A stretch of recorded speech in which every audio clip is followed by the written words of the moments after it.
नमस्कार, आप देख रहे हैं जोहार झारखंड और मैं हूं आपके साथ विभा उपाध्याय। बुलेटिन में सबसे पहले बात करते हैं कांग्रेस विधायकों पर आईटी की रेड की।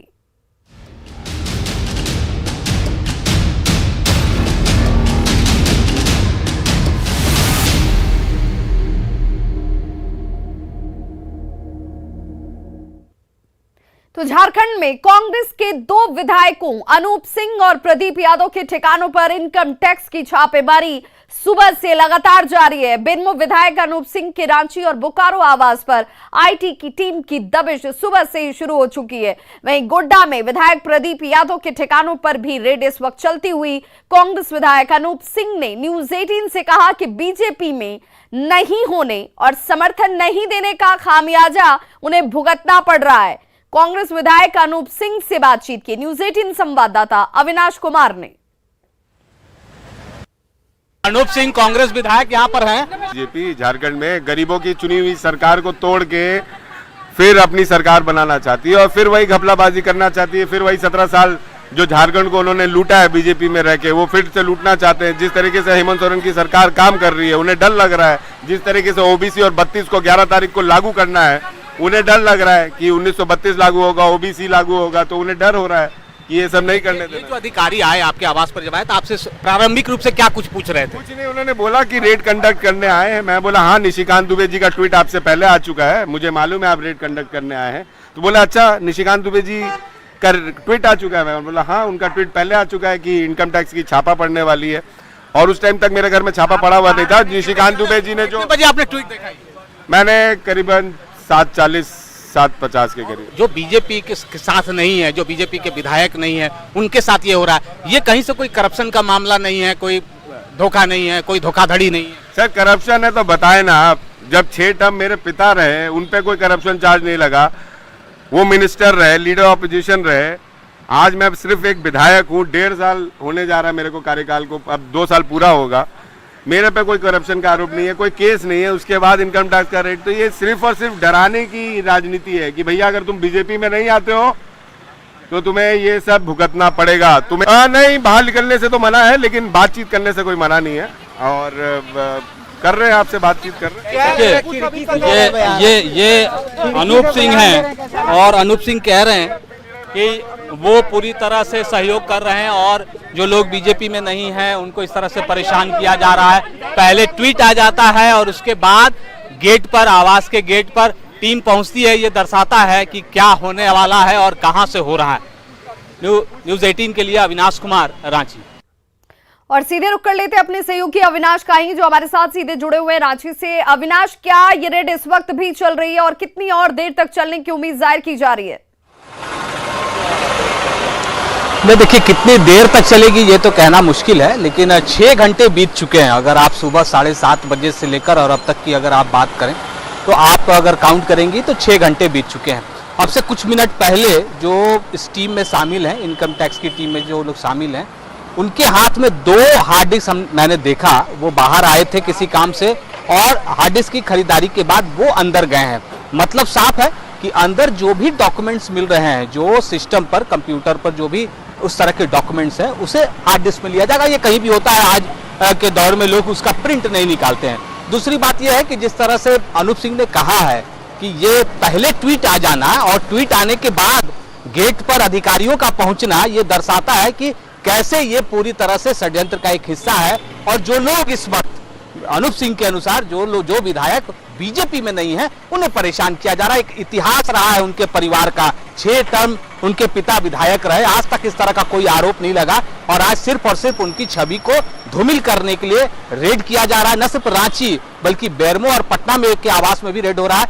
वहां बेरमो में उनके माताजी हैं, माताजी से भी पूछताछ हुई है। उन्होंने कहा है कि हम लोग पूरा समर्थन कर रहे हैं, सहयोग कर रहे हैं, जो भी जांच होगी कहीं भागने वाले नहीं है। बिल्कुल, बहुत बहुत शुक्रिया अविनाश इस तमाम जानकारी के लिए। तो हमारे सहयोगी बता रहे थे कि कैसे 6 घंटे का वक्त हो चुका और अभी भी लगातार टीम की मौजूदगी अंदर है, जो इस वक्त जांच कर रही है। कागजातों को खंगाला जा रहा है, जितनी भी जानकारियां मिल रही हैं उसे हार्ड डिस्क में लिया जा रहा है और अधिकारियों की टीम अंदर मौजूद है। रांची में बेरमो विधायक अनूप सिंह के आवास के पास मौजूद हमारे सहयोगी ने यह तमाम जानकारी दी कि कैसे इस वक्त ये कार्रवाई 6 घंटे से लगातार चल रही है और कितना लंबा ये क्रम जो है वो चलता रहेगा पूछताछ का, ये अनुमान लगाना इस वक्त मुश्किल है। लेकिन परेशानियां जरूर इस वक्त नजर आती हुई अनूप सिंह की। कांग्रेस विधायक कुमार जयमंगल सिंह उर्फ अनूप सिंह के घर के बाहर कांग्रेसी कार्यकर्ता नारेबाजी करते नजर आए। ये नारेबाजी केंद्र सरकार और इनकम टैक्स के खिलाफ की जा रही है। वहीं कांग्रेस कार्यकर्ताओं की भीड़ विधायक के आवास के बाहर मौजूद है और उनमें भारी आक्रोश भी नजर आ रहा है। इनकम टैक्स के अधिकारी घर के भीतर छापेमारी में जुटे हुए हैं और घर के बाहर की तस्वीर आपके सामने, जहां पर कांग्रेसी कार्यकर्ता नारेबाजी करते हुए।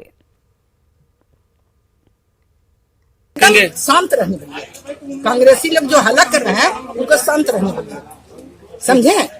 कोई जरूरी नहीं है किसी के बारे में कुछ नहीं बोलने के बाद हाय हुई मुर्दाबाद युद्धाबाद कुछ नहीं, एकदम चुपचाप बैठा। गोड्डा में पोड़ैयाहाट विधायक प्रदीप यादव के पीए देवेंद्र पंडित के घर पर आयकर विभाग की टीम छापेमारी करने के लिए पहुंची हुई है और इस छापेमारी में महिला पुलिस जवान भी मौजूद हैं। वहीं आसपास के लोगों से भी पूछताछ की जा रही है। आपको बताते चलें कि गोड्डा में विधायक प्रदीप यादव से जुड़े 5 से 6 ठिकानों पर इस वक्त आईटी की टीम की तरफ से छापेमारी की कार्रवाई की जा रही है।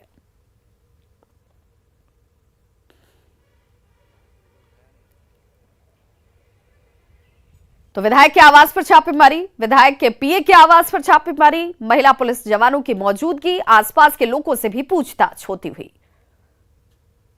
इनकम टैक्स की टीम लगातार गोड्डा के अलग अलग ठिकानों पर छापेमारी कर रही है। पहले सुबह 7 बजे से ये छापेमारी चल रही है और अब ये 5वां स्थान जहां पर की इनकम टैक्स की टीम पहुंच गई है।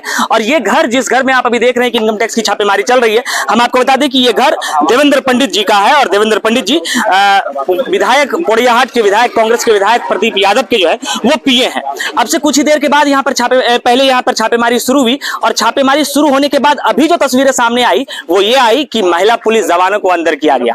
अब ये देखना होगा कि वो महिला पुलिस जवान अंदर क्या पूछताछ करती हैं, उन्हें क्यों यहां पर लाया गया, क्योंकि अब से कुछ ही देर पहले जब यहां पर आईटी की टीम आई थी तो लगातार जो वो पूछताछ पिछले हम कहें कि 2 से 3 घंटे से यहां पर कर रही हैं। उसके बाद अब महिला जवानों को यहां पर लाया गया है, तो क्या अंदर महिलाओं से भी पूछताछ की जाएगी या क्या कुछ होगा, ये तो समय के साथ पता चलेगा। लेकिन हम आपको बता दें कि गोड्डा के 4 ठिकानों पर 4 से 5 जगहों पर आईटी की टीम आज सुबह से ही लगी हुई है, सुबह से ही पूछताछ ये जारी है। हम आपको बता दें सबसे पहले पोड़ैयाहाट के विधायक प्रदीप यादव, उनके एक सहयोगी और अब उनके जो पीए हैं उनके घर पर जो है छापेमारी। आप देखिए कि जो टीम है लगातार अंदर से तमाम दस्तावेज लेने के बाद या तमाम चीजें लेने के बाद जो यहाँ पर महिला जवान थे उन्हें इन्होंने पहले छोड़ा और फिर वो वापस प्रदीप यादव के घर पर जा रहे हैं। हालांकि वॉकिंग डिस्टेंस पड़ता है यहाँ से विधायक प्रदीप यादव का घर और इनका घर, लेकिन कुछ देर पहले जब हमने आपको कहा कि कुछ देर पहले यहाँ पर जो टीम आई हुई थी उनके साथ महिला पुलिस जवान नहीं थे, लेकिन अब महिला पुलिस जवान भी यहाँ पर लाए गए हैं। तो समय के साथ और वक्त के साथ पता चलेगा कि आखिर यहाँ से क्या कुछ मिला है और क्या कुछ दस्तावेज इनके हाथ अब तक यहाँ से लगे हैं। देखिए लगातार जो आसपास का क्षेत्र है उस पर किस आता है, कौन कौन यहाँ की महिला पुलिस पूछताछ कर के बाद पता चलेगा कि आसपास के लोग हैं क्या कुछ जो दस्तावेज है।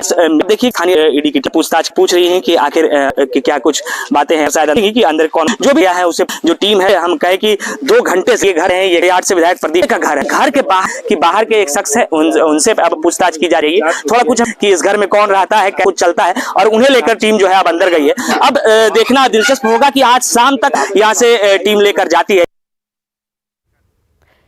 तो गढ़वा पहुंचे प्रदेश कांग्रेस अध्यक्ष राजेश ठाकुर ने कांग्रेस विधायकों पर आईटी के छापे पर कड़ी प्रतिक्रिया दी। उन्होंने कहा कि झारखंड में सरकार को अपदस्थ करने की साजिश रची जा रही है और इसी के तहत बदले की भावना से कार्रवाई हो रही है। वहीं पूर्व केंद्रीय मंत्री सुबोधकांत सहाय ने कांग्रेस विधायकों पर पड़ रहे छापे को राजनीतिक विद्वेष की भावना से किया गया काम बताया।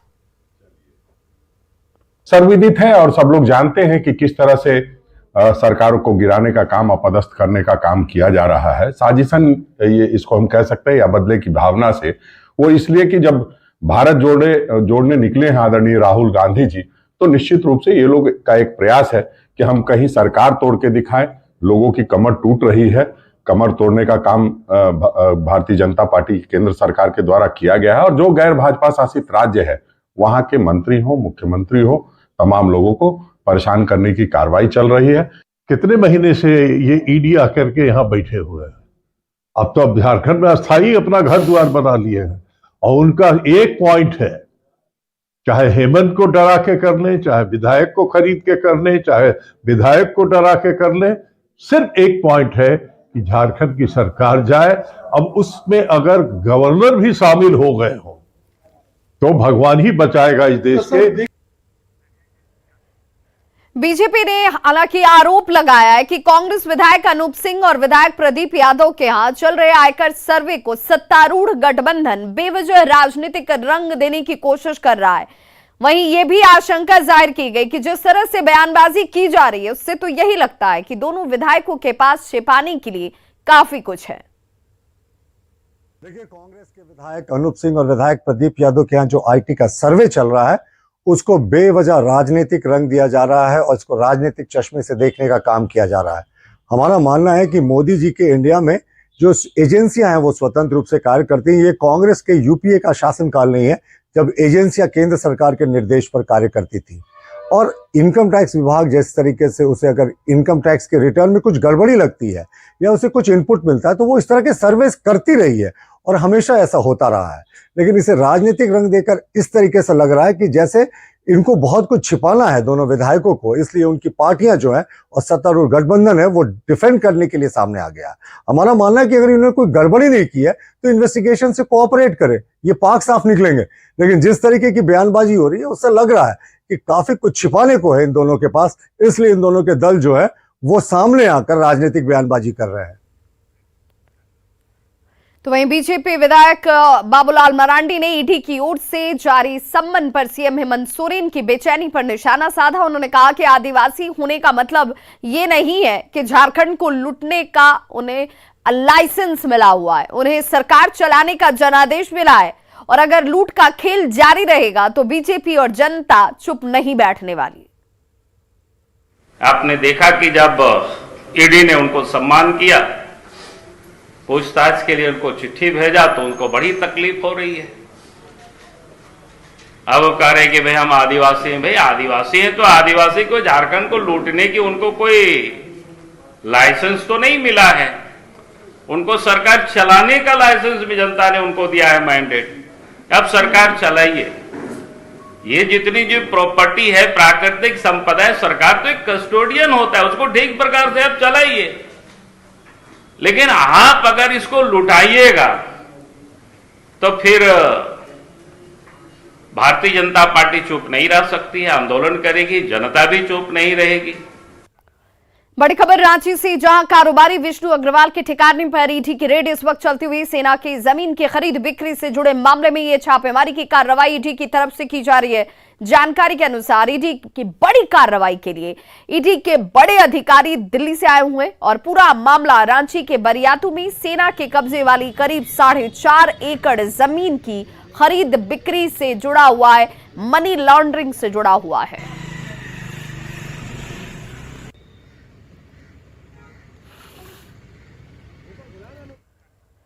तो झारखंड कांग्रेस की ओर से पलामू प्रमंडल में भारत जोड़ो अभियान की शुरुआत गढ़वा से की गई, जिसमें प्रदेश कांग्रेस अध्यक्ष के साथ ही कृषि मंत्री बादल पत्रलेख और पूर्व केंद्रीय मंत्री सुबोधकांत सहाय भी मौजूद रहे।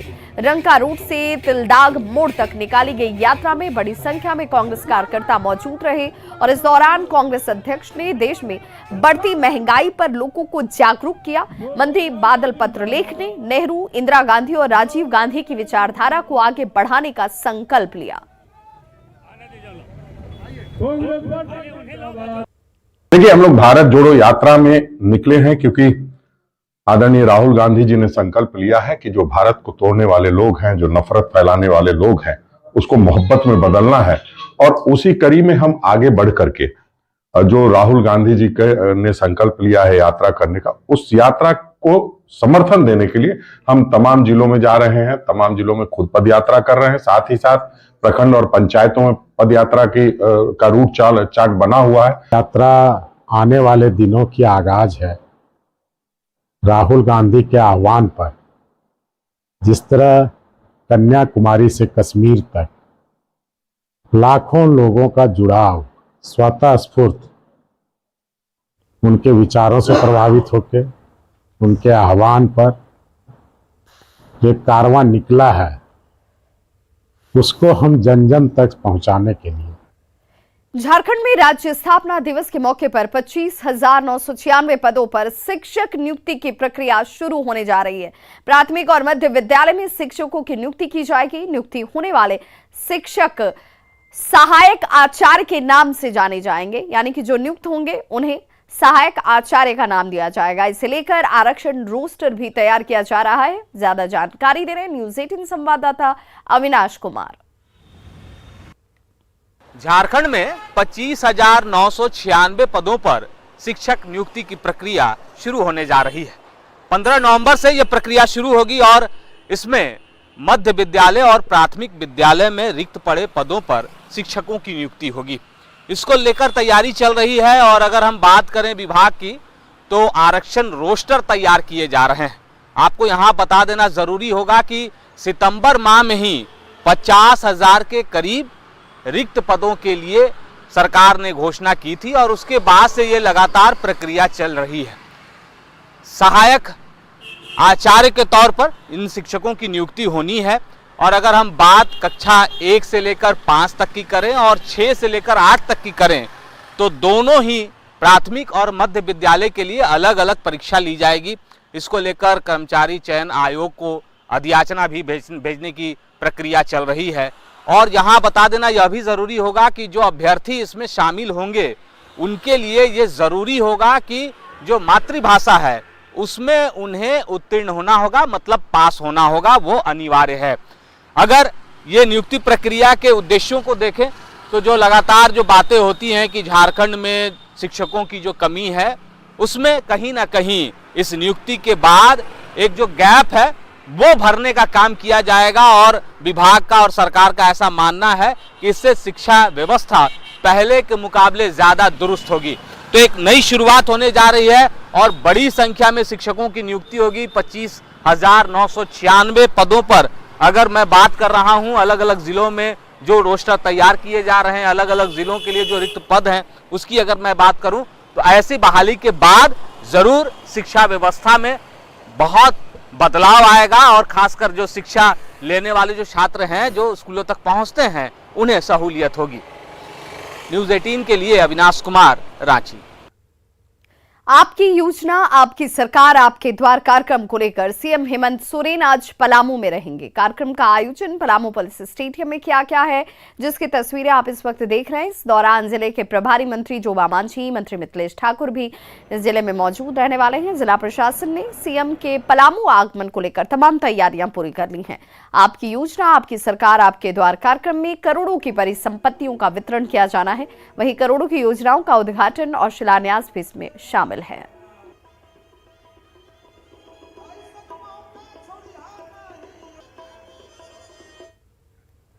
विधानसभा की एससी, एसटी, अल्पसंख्यक और पिछड़ा वर्ग कल्याण समिति के सभापति लोबिन हेम्ब्रम ने देवघर में बैठक की, जिसमें सभी विभागों के अधिकारी मौजूद रहे। इस मीटिंग में पिछले 3 सालों के दौरान आवंटन के साथ ही विभिन्न विभागों की तरफ से किए गए कार्यों की जानकारी ली गई। वहीं बचे कामों को तय समय के भीतर पूरा करने का निर्देश दिया गया। लोबिन हेम्ब्रम ने कहा कि सभी विभागों को अंतिम पंक्ति के व्यक्ति तक योजना को पहुंचाने और इस योजना से लाभ दिलाने के लिए इस कमेटी का काम निर्धारित किया गया और यही उद्देश्य इस कमेटी का है। आज इस बैठक में सारे डिपार्टमेंट के लोगों को आमंत्रित किया गया था और विगत 3 सालों का कितना लोगों को आवंटन मिला और वो आवंटन किस पद में खर्च हुआ, वो सारा उसका हम लोगों ने रिव्यू किया, देखा भी। और सारे विभाग में कितने एसटी, एससी, प्रिवेंटिव ड्राइव विभाग में कितने हैं, स्वीकृत पद कितना है, उसमें से कितने लोगों की नियुक्ति हुई है, कितने लोग काम कर रहे हैं, वो भी देख रहे हैं। बड़ी खबर खूंटी से, जहां तोतकोरा जंगल से 30 किलो का केन बम बरामद किया गया और इसी के साथ सुरक्षा बलों ने माओवादियों के नापाक इरादे को नाकाम कर दिया। ये बम सुरक्षा बलों को उड़ाने के मकसद से लगाए गए थे। सुरक्षा बलों ने बम के साथ ही कई सामान बरामद किए हैं। केन बम को हालांकि डिफ्यूज कर खतरे को टाल दिया गया।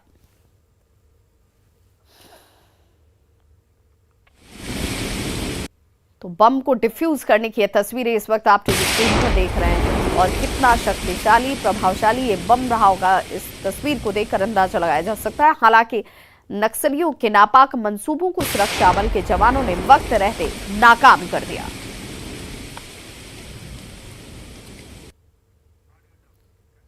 खबर धनबाद से, जहां पर रेल मंडल के गुरपा स्टेशन में मलबा हटाने के दौरान 2 रेलकर्मी इसकी चपेट में आ गए, जिससे एक शख्स की मौत हो गई जबकि दूसरे की हालत गंभीर बनी हुई है। गुरपा में मालगाड़ी हादसे के बाद रेल परिचालन 2 दिनों तक बाधित रहा था।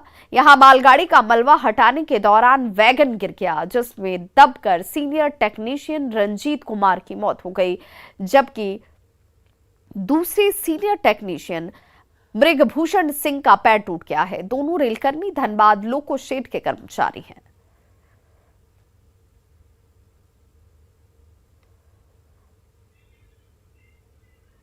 लापरवाही तो देखिए एक्सीडेंट है, रेलवे का लापरवाही कैसे बोलिएगा, एक्सीडेंट है, कभी भी कुछ हो सकता है। रेलवे का लापरवाही नहीं है। क्या स्थिति है इनकी अभी? स्थिति देखिए, स्थिति जो इनका है, इसका पैर का एरी जो है समझे लगता है थोड़ा सा डिसलोकेशन हो गया है। तो वो यहाँ का जो डॉक्टर साहब हैं, डॉक्टर दीपक कुमार साहब, उन लोग रेफर कर रहा दुर्गापुर मिशन हॉस्पिटल। देवोत्थान एकादशी को लेकर देवघर के बाबा वैद्यनाथ मंदिर में श्रद्धालुओं की भारी भीड़ देखी जा रही है। आज शुभ दिन होने से मंदिर में कई धार्मिक अनुष्ठान भी कराए गए। श्रद्धालुओं ने विधि विधान से घर में स्थापित तुलसी की पूजा कर गन्ने का भोग लगाया। वहीं इस मौके पर शोभा यात्रा निकालकर तुलसी शालिग्राम के विवाह की रस्म पूरी कराई गई। मान्यता है कि एकादशी के दिन ही भगवान विष्णु अपनी निद्रा से जागते हैं।